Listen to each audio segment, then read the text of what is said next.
Hello YouTube, another Whittle talk, but this time it's about whittling.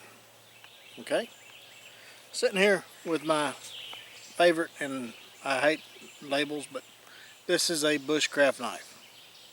Okay, for lack of a better term, this is what people consider a bushcraft knife. Has a Scandi grind, about a 4 1/4 or 4 3/8 blade. It's just for bushcraft task. Could you butcher an animal? Yeah, I butchered a hog with it. Yeah, it can be done. It wasn't my first choice for a knife to do that with, but it got the job done. It did it okay. So, sitting out here whittling on a stick and just seeing how a Scandi knife cuts. Okay, see how the curls? They're just about effortless. And everybody says, well, I just love a Scandi, the way it carves, the way it just hogs the wood. It's just a fantastic carver, and it is. Okay, but in my opinion, that's about the only thing that it excels at. Okay, now let's look at my favorite knife. Now this is my favorite knife. I mean, I like this one. I keep saying it's my favorite. It's my favorite bushcraft knife. But this is my favorite knife.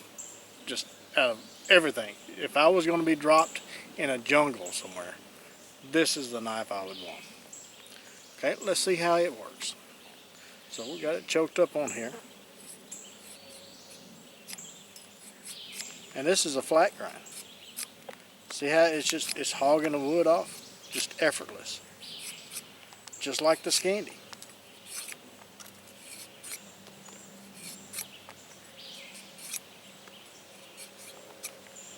There, same curls, same thickness, same amount of strength. I'm not applying any more pressure with this one than I was with this one. Okay, now is it the design of the cookery style blade?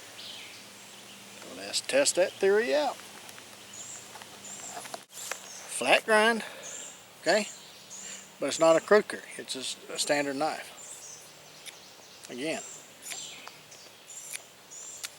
just effortless, hogging the wood.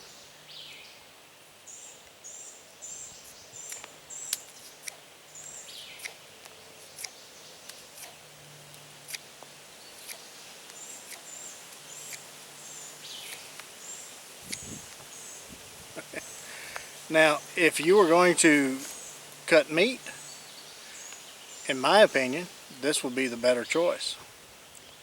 If you're going to butcher an animal or whatever, because I mean, there's nothing to bind it. I mean, it's just a straight blade all the way up. There's no shoulders. Where on this one, you got to get past these shoulders.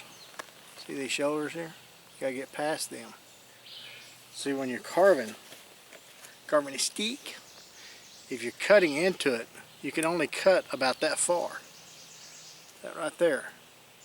Then it starts getting difficult. Okay? Whereas a flat grind, it just slices through it, because you're not having to get past these shoulders. All right. Now, is this blade stronger? Yeah, because it has more metal. The blade is full thickness all the way down. Okay, to where the shoulders are, the grind starts.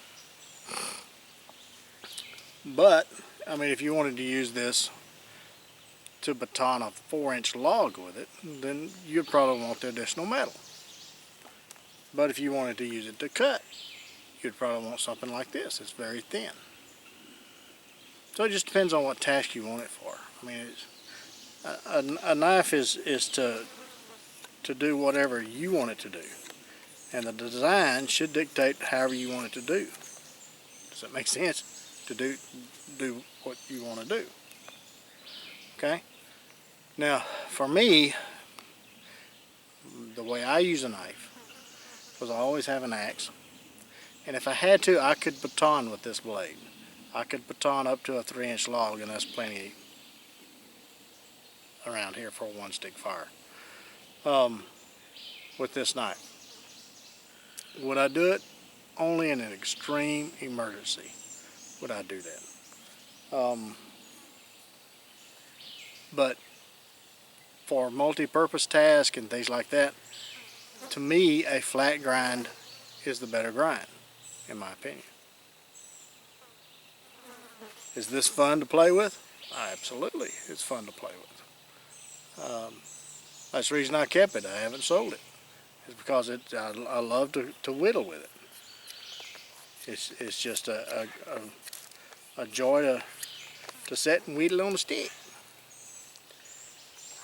But would I want to carry just this knife on a camping trip? Probably not. Probably not. Now, somebody else would, and that's their choice. I mean, that's what makes this thing so beautiful. Is everybody's got a choice. They can do whatever they want to, as long as it doesn't hurt nobody. As long as you don't hurt nobody, you're fine. As long as you don't hurt animals for no reason, you're fine.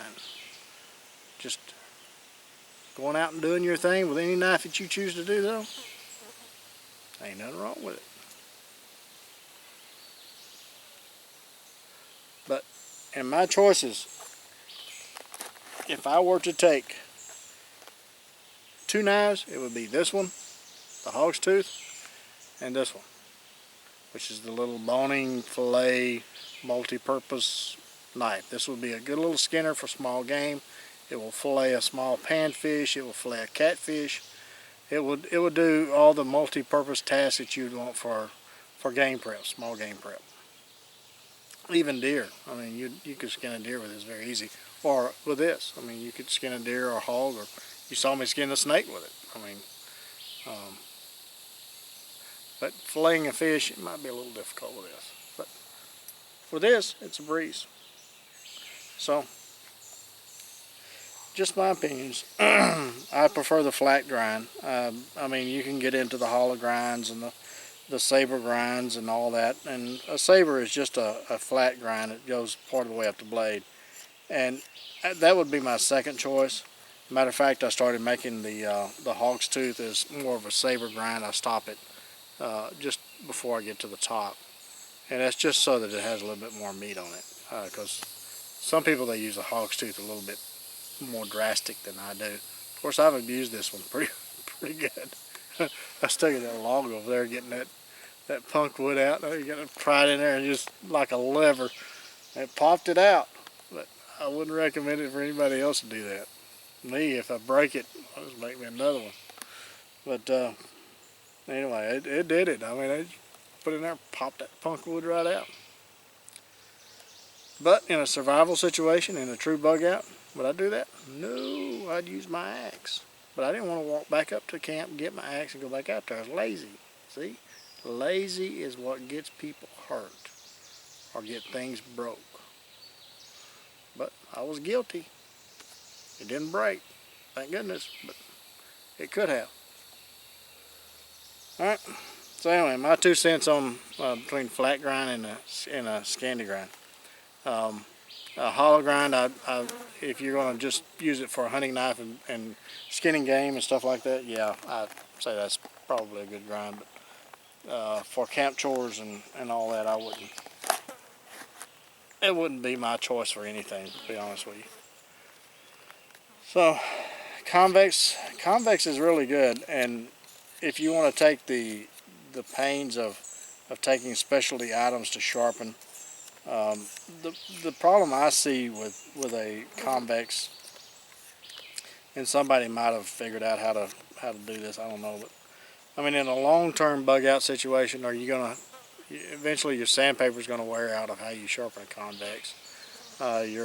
Your compound impregnated in the leather is going to eventually wash out or dry off, or you'd have to repregnate it with something. And I just don't see any good way of sharpening it in the field. Somebody may have figured it out, I don't know. But me, I wouldn't want to chance that. So I wouldn't consider that as a long-term bug out uh, kind of edge, convex, I mean. So, but somebody else may have figured it out and they think it's great. That's a beautiful thing. Whatever turns your on, floats your boat. Alright, that's my thoughts. Whittle talk. Talk about whittling. Whittle talk with whittling. Okay? Scandi versus flat. Flat does just as good, has more options.